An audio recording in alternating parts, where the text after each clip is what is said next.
Hey guys, welcome back to my channel, and if you're new then welcome to my channel.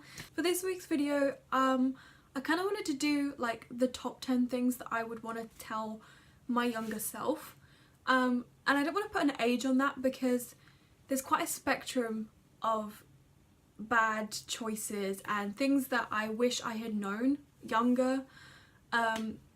But also I understand that a lot of these things do come with going through the stuff that I've been through. But yeah, I just wanted to do my top 10 things that I wish I could say to my younger self and maybe have prevented a lot of bad stuff happening and a lot of pain. But yeah. Okay, number 1, friends come and go and not everybody is a real friend. This, I think I might have said in my things that I learned in high school video as well, and it's just very true.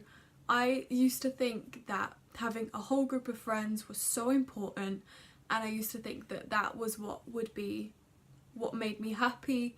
But now, coming from where I am, like in terms of friends at the moment, I can very, very honestly say that having 1 or 2 so true and such good friends can make you so much happier. Like, I don't feel the need to go and fake socialize with people that I don't have any sort of connection with or anything in common, because I have everything that I need in friends, in my support group, and I have a very strong and very good support unit, which I'm so grateful for because I know that a lot of people don't have, and it's just, yeah, it's just amazing. Okay, number 2 is that struggling in silence won't help, and putting other people first for your entire life really doesn't get you anywhere, because most people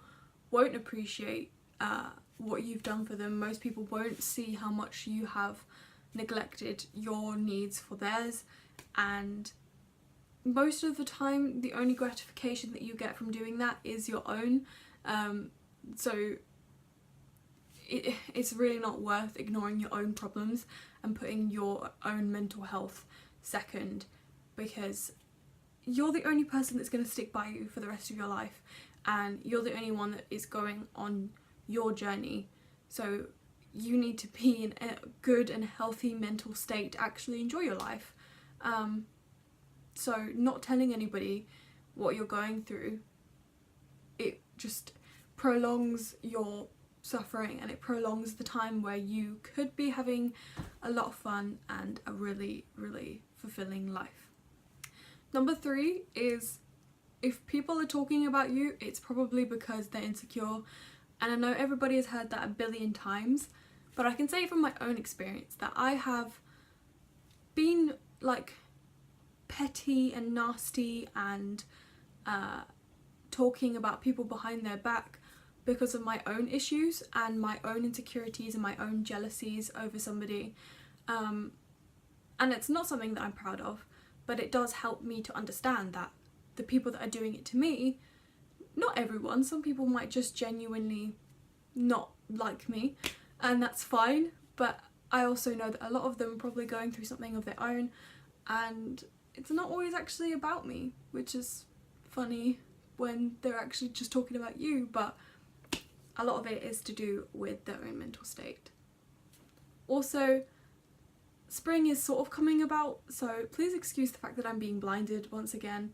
It's been a long time since I could say I've been blinded while filming. Okay, number 4 is that your GCSEs can actually really pay off. I only really recently got the payoff of all of that hard work, and it's so nice to actually feel the accomplishment and the recognition of all the hard work that I put in at GCSE level, because everybody tells you, even whilst you're going through your GCSEs, that they're not going to mean anything and that they aren't as important. But I got an unconditional from the uni that I really wanted to go to, and it's a uni that doesn't just hand out unconditional offers very often, and for me that just shows me that it was probably my GCSE grades that got me in the door, and it just means that everything that I did was actually worth something. So if you're going through your GCSEs right now, I would really recommend actually putting in all the effort that you can, and it will pay off in some form or another. It might not pay off in the same way that it paid off for me, but it definitely will. So yeah, kind of on the same lines but not really. Enjoy year 7 and year 8, because those years are the years when nothing really matters that much, because you haven't picked your GCSEs, you have no idea really what journey you're on yet. Most people don't know what they want to do with their lives, and most teachers are quite lenient with, you know, what they do in class. So I do think that I definitely enjoyed year 7 and 8 quite a lot, and I appreciated them while I was in them. But I would just say even more, like, year 7 and year 8 are the best years that most people will have in high school, because you just get to experience this whole new influx of people, but without the pressure of actually having to do any serious thinking. But yeah, I just say enjoy it while it lasts, because A-levels are so hard. They are so hard and they are draining, and most people, you have no idea the jump from GCSEs to A-level is actually extreme. And I remember hearing that from my sister and not really thinking it would be that bad. It's really hard. Okay, so number 6 is something that I'm still trying to understand in my current day, and something that I'm still trying to implement in my day-to-day life and thoughts to myself, and that is that fitting into society's ideals gets you absolutely nowhere. It doesn't get you further ahead than anybody else, and I mean, aside from perhaps the industries that are very vain, that are also changing very slowly, but they are changing, it doesn't get you much further than anything else. And spending your time worrying about fitting into what society tells you you need to fit into is time wasted that you could be out with friends or furthering your knowledge on something that you find interesting that will differentiate you from everybody else, and that will be what gets you further ahead than anyone else, rather than looking a certain way or having certain clothes. None of that matters in the grand scheme of things. It really doesn't. It's about your drive and who you are and what makes you different to everybody else. So fitting into a society's ideal completely contradicts you actually being unique and having something about you that people want to invest in.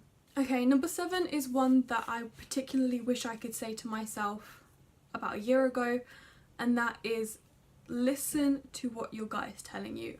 It is a very hard thing, because obviously a lot of the times your gut, you don't know what exactly it is signposting, especially with someone who is a very anxious person. My gut is wearing a lot of the time, and it is quite hard to differentiate between just being anxious about something and your gut trying to warn you about a situation that you shouldn't be in. But definitely I know that a lot of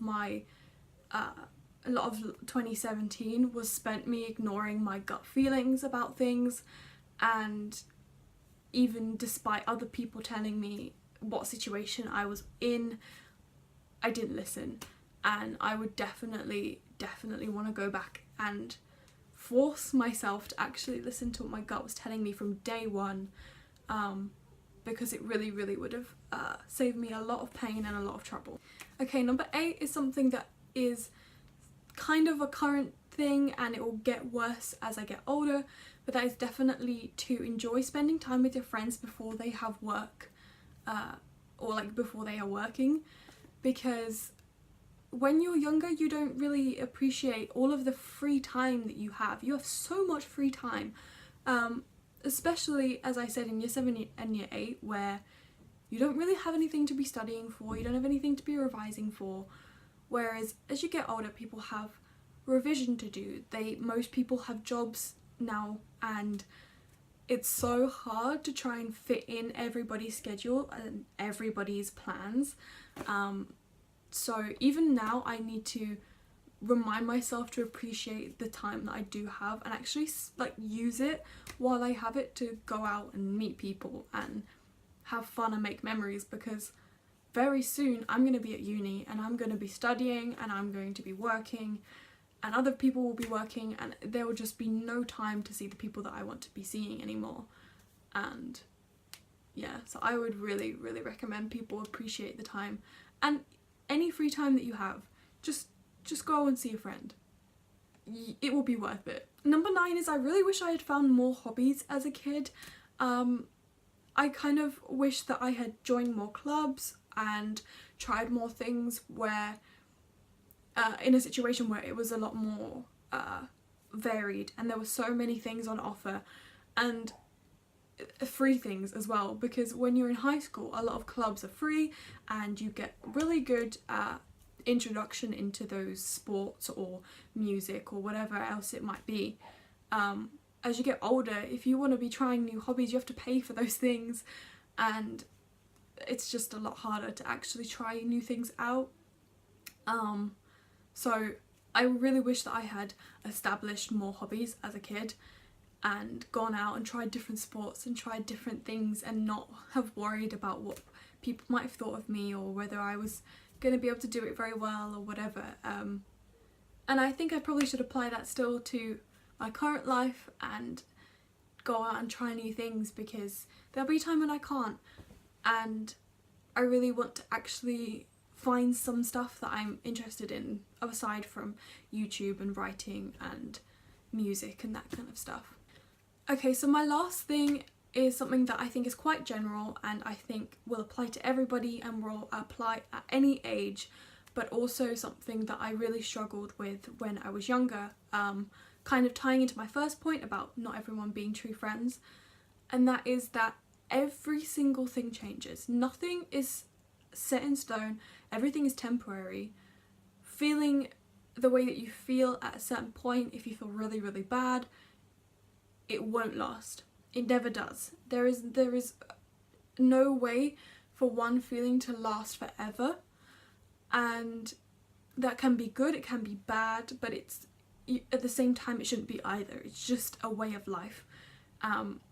Life is constantly changing, and I remember talking to a friend about it the other day, that you can think about every single scenario that could possibly have happened, and then you look back and none of those things happened and something completely different has happened to you, and it will be something that you could have never predicted. You could have never have thought that that was how your life was going to go and that was the route that it was going to take, because you can't figure out what everybody else is going to do and say and choose.